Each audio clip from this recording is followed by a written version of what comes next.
Bismillahir-Rahmanir-Rahim. Certainly Allah's deen is Islam. 3. 19. What is Islam? Translation of Islam ki hai? What did Allah say? The Quranic perspective. Ghulam Ahmed Parwez 1964. Talui Islam Trust. Registered. 25B, Gulberg 2, Lahore. 9. The principle of development of the human self. In the previous chapters we have seen that the focal point of deen is conviction in the human self and its aim is the development of this self. In the Arabic language, nourishment and development is called rabiubayat. This refers to that technique or method through which a thing is taken from the point of its beginning and slowly and carefully it is gradually taken to its point of completion. If you look at the outer universe, you will see the functioning of the law of rabiubayat everywhere. 9.1 The law of rabiubayat. In the example of a farm quoted in the Quran, a seed stores that kind of potential of becoming a tree of which it is the seed.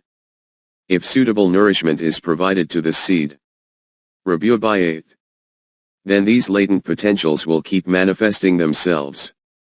From the seed, there will sprout a seedling and from the seedling a plant will grow. This plant will grow and become a tall strong tree. After this, we need to understand the differences between various seeds. The end objective of the seed of a poplar tree is to become a poplar tree in which there are only leaves. In a jasmine plant there will be flowers in addition to leaves. In a mango tree there will be fruit as well. The ultimate objective of such a process will be that seeds are reproduced in these trees from which this process remains continual. This means the ultimate aim of a seed is to produce another seed like itself. Moving forward from plants, animals also have a similar condition. The objective of an animal life is also to produce another animal like itself. So, up to the animal level, a cyclical order remains established. This is the final end of this process. Nothing can exceed this constraint. The Quran states, "Say, everyone acts according to its own disposition." 17:84. Every single thing can go to that extent to which it is destined. This constraint is what is termed the destiny of this thing. As far as man is concerned, when his life remains merely at the animal level, then in that too, in the process of procreation, a cycle becomes established, in which the ultimate objective of the life of every individual is confined to procreating a person, son or daughter, like himself. 9.2 The aim of human life. But when life, by raising up from the animal level, is brought to the human level, the ultimate aim is not to procreate and produce another person like us, it is to develop the human self and to progress forward and keep ascending. When Allah had declared about himself that he neither produces another like his own self through the process of procreation, nor is he himself the product of the process of procreation, by this it was to point to this same characteristic of the self. Therefore, when life reaches the human level, then the caravan of life does not travel in a circle. It keeps progressing forward in a straight path. A path which is straight and balanced. In the universe, with regard to the system of rabiubayat, another point merits attention. For the nourishment and development of a seed, soil, water, air, and temperature is required. However, if you put a seed to one side on a table and on the other side leave some soil and fill a bowl with water, with air, and heat, sunlight, already being present in the room, despite the presence of all of these elements a seedling will not sprout from this seed. For this it is essential that these elements become amalgamated. It is evident from this that, in the system of rabiubayat, for the nourishment and development of something, mutual cooperation of different elements, indeed amalgamation, is essential. 9.3 Development of the self takes place within a collective system. The development of the human self also cannot take place in the individualistic life of monasticism. This is a completely non-Quranic concept. According to the Quran, the rabiubayat of the self of an individual takes place while residing in a society through mutual cooperation and help, indeed the coming together of hearts, by merging into one another. In this regard, the Quran states, "And hold fast, all together, by the rope of Allah." The Quran. "And be not divided among yourselves. And remember with gratitude Allah's favor on you. For you were enemies and he joined your hearts in love, so that by his grace, you became brethren to each other. And you were on the brink of the pit of fire, and he saved you from it. Thus does Allah make his signs clear to you, that you may be guided." 3. 102. For this purpose, the Quran shapes an ummah. Thus, have we made of you an ummah justly balanced, that you may be witnesses over the nations. 2. 143. And in this collective system the self of individuals develops. 9.4 The need for balance and proportion. Regarding the process of the nourishment and development of things in the universe, another point is worthy of attention. In the example of a seed, if too much soil is applied, insufficient or too much water is given, the wind blows too strong, if the temperature is either too high or too low, even then development of the seed will not take place. For this, it is essential that there should be a specific balance and proportion among these elements. This is also the condition for the nourishment and development of the human self. By examining it closely, this reality will become evident, that the human self is the sum of many attributes. Not just the human self, but the self of Allah himself, the image of whose attributes are reflected on a smaller scale in the human self, possesses many attributes. In other words, numerous attributes remain concealed in the self. It is essential to have specific balance and proportion within these attributes. The Quran has used the term al-Asma al-Husna, proportionate attributes, for the divine attributes. Husn is the best proportion, therefore these are declared the most beautifully proportionate. Al-Husna. From this respect, the Quran has declared those deeds through which the attributes of the human self manifest themselves with a specific proportion, as righteous deeds or al-Hasanat. 9.5 The basic principle for the development of the human self. The law for the development of the physical body is that every individual grows with whatever he himself eats. This is impossible that I should be the one who eats healthy food, but the growth should be of the body of my brother. This is that selfishness on which physical life is completely dependent. At the physical level, no individual can be exempted from this. But contrary to this, the human self develops from that thing which he gives for the nourishment and development of others. This is that point from where there becomes a glaring difference in the paths of animal, i.e., physical life, and human, i.e., concept based on the self life. In the physical life, taking is essential for the human body, but the principle for the development of the human self is that of giving. In the case of the former, preferring yourself over others is essential. If you and your neighbor are hungry and there is only one piece of bread, until you give yourself preference over your neighbor and eat that bread, nourishment of your body will not occur. But for the development of the human self it is imperative to prefer others over yourself. Regarding those people who spend their lives along these lines, the Quran states, "But give them preference over themselves, even though poverty was their own lot. And those saved from the covetousness of their own self, they are the ones that achieve prosperity." 59. 9. Regarding those who prefer others over themselves, even if by doing so they have to live in hardship, the truth is that these individuals who are saved from preferring themselves over others are the ones whose fields will flourish.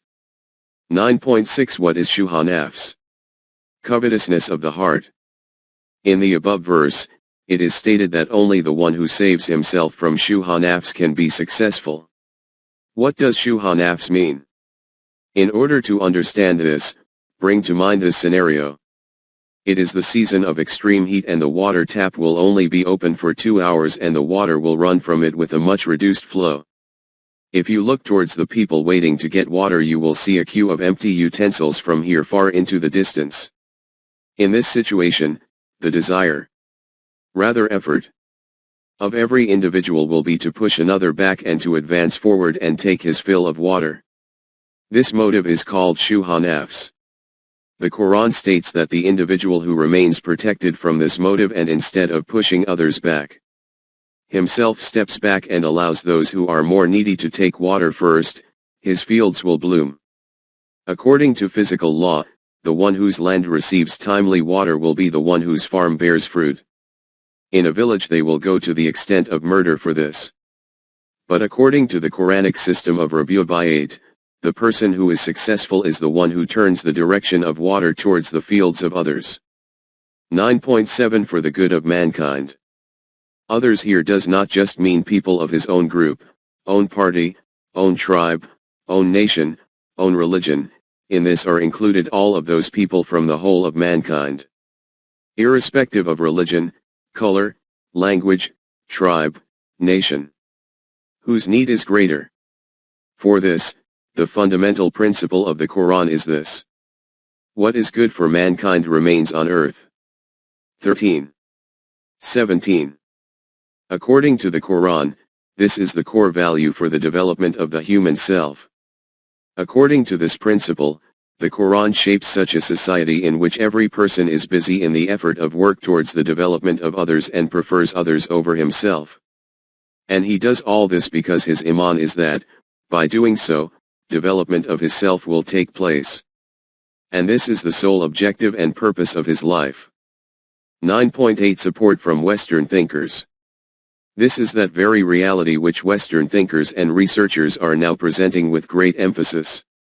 In this regard, Rashdal writes in his book on ethics, "It may be urged that the ideal is that I should be producing something for another and find my good in doing so, while he is working in turn for my good, and finds his good in doing so."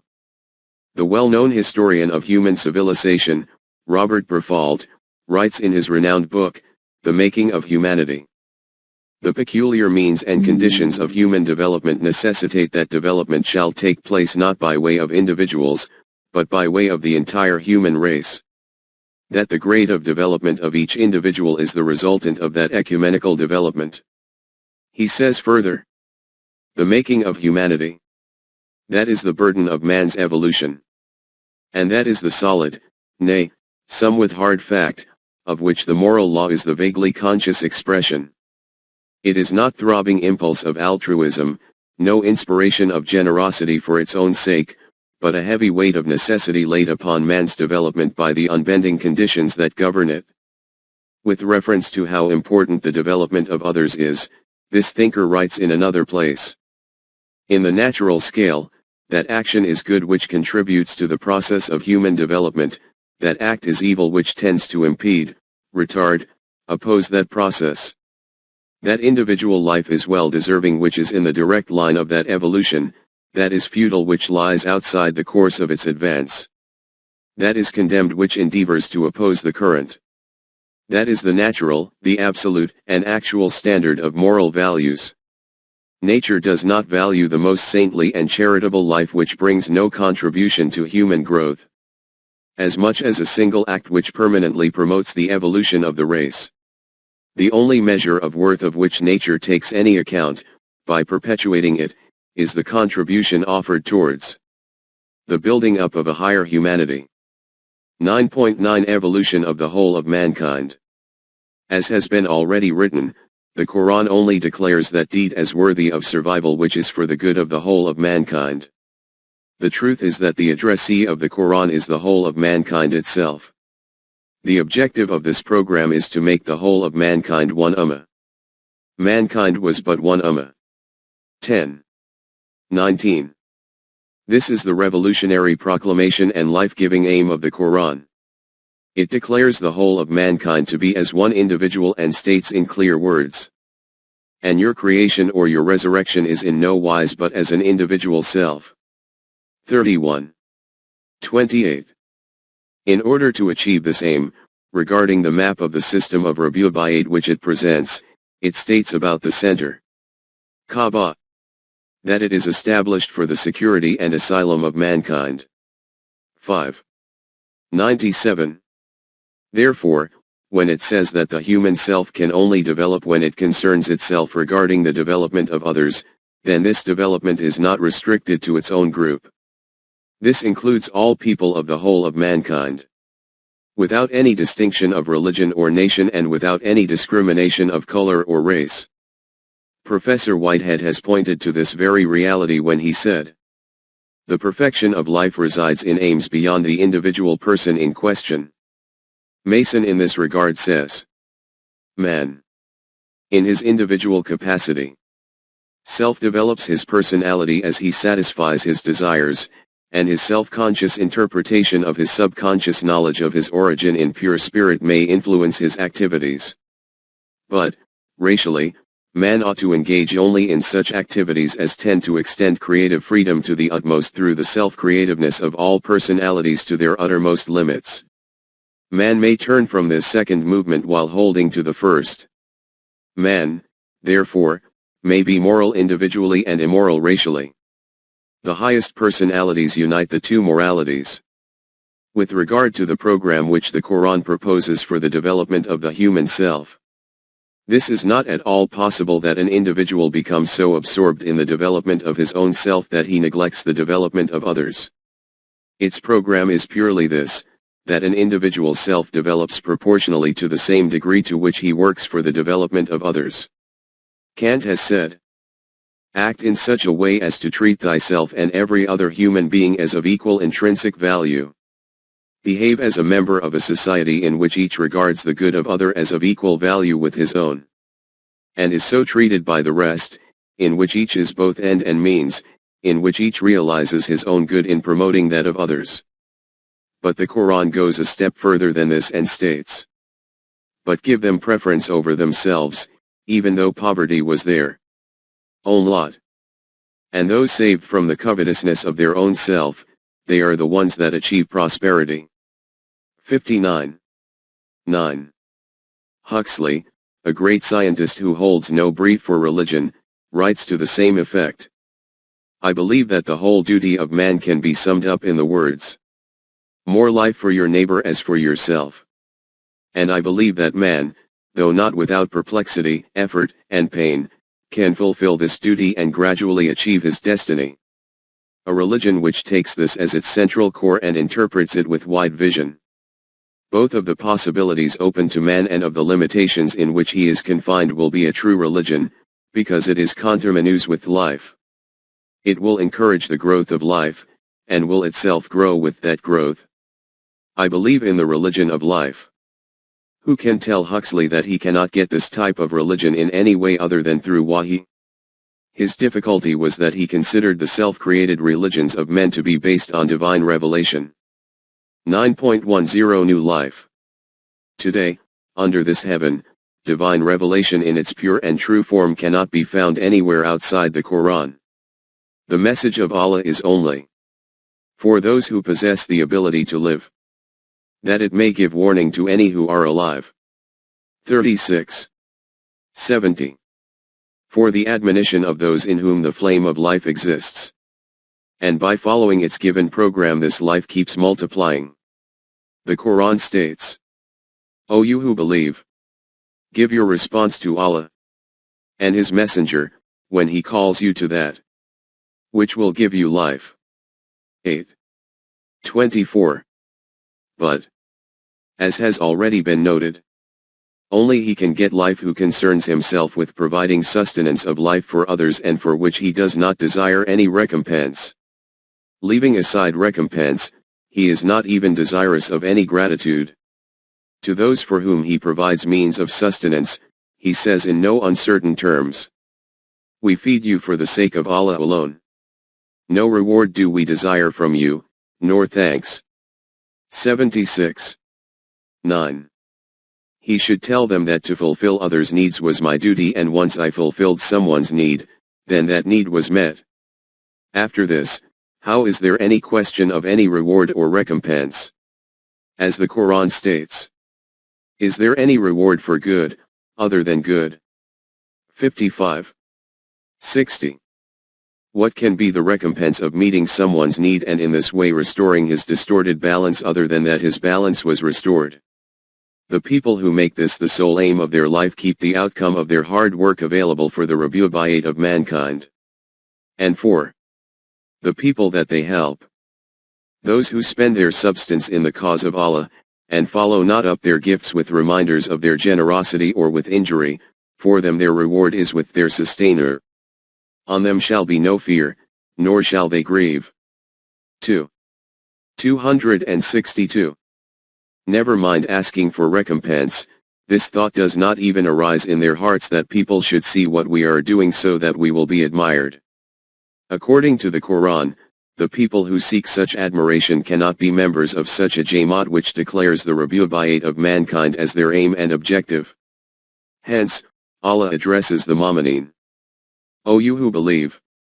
Cancel not your charity by reminders of your generosity or by injury, like those who spend their substance to be seen of men, but believe neither in Allah nor in the last day. 2. 264. This is the reason that the messengers of Allah who were the first proclaimers of the system of rebubayat used to announce unambiguously to their people, I do not wish any reward from you, my reward is from the sustainer of the worlds. 26. 109.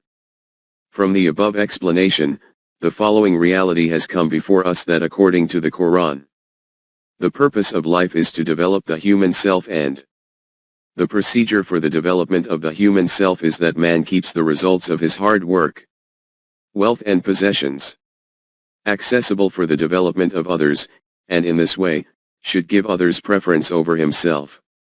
At this point the question arises, as noted in chapter 4, that the requirement of the human intellect is that it fulfills the needs of life of that individual and his progeny. Who is the possessor of this intellect?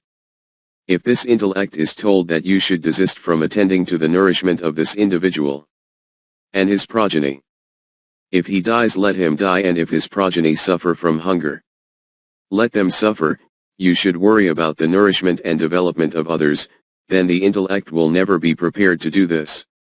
If it is forced to follow this practice, firstly, it will not even tolerate this, and if it is somehow forced under duress, then the psychological consequences which will result are obvious. 9.11 The way to satisfy the intellect. Therefore, the question which we have referred to above is this: how can the intellect be made to accept that it should give priority to the needs of others over itself? Not only to accept it but be happily contented with this? The solution to this issue devised by the mysticism of sainthood, monasticism, was to declare the human body and its demands as worthy of loathing and the elimination of these to be accepted as the aim and objective of human life. But firstly, this concept and philosophy of life is impractical to implement because the demands of human life cannot be eliminated. Secondly, the history of monasticism is a witness to the way in which the neck of humanity is strangled as a consequence of this. Whether this is in the caves of Christian priests or in the fire temples of Zoroastrians, the ashrams of Hindu yogis or in the isolated habitats of mystics, the Quran does not suggest that the solution to a headache is to sever the head. For the development of the human self, it does not ignore nourishment of the human body but assigns great importance to it. For an exemplary life, it emphasizes the abundance of both body and knowledge as being essential. 2. 247. According to the Quran, wealth and possessions, wife and children, splendor of attire and appearance are a reason for attraction. 3. 14. It challenges the holders of the doctrine of monasticism and declares, who has forbidden the beautiful gifts of Allah which He has produced for His servants? 7. 32. Therefore, after juggling with this we return to the same question to which we have pointed earlier. For the nourishment of the body, the demand of the intellect is that it should derive maximum benefit from the means of sustenance. And the Quran also supports this. On the other hand, the requirement for the development of the human self is that he should give priority to the needs of others over himself. The question is how to persuade the intellect to accept that it should prioritize the needs of others over its own. For this, the Quran formulates such an arrangement so that not only does the intellect become inclined towards this eminent goal, but feels full contentment and satisfaction in doing so. The details of this system will be covered in the next chapter.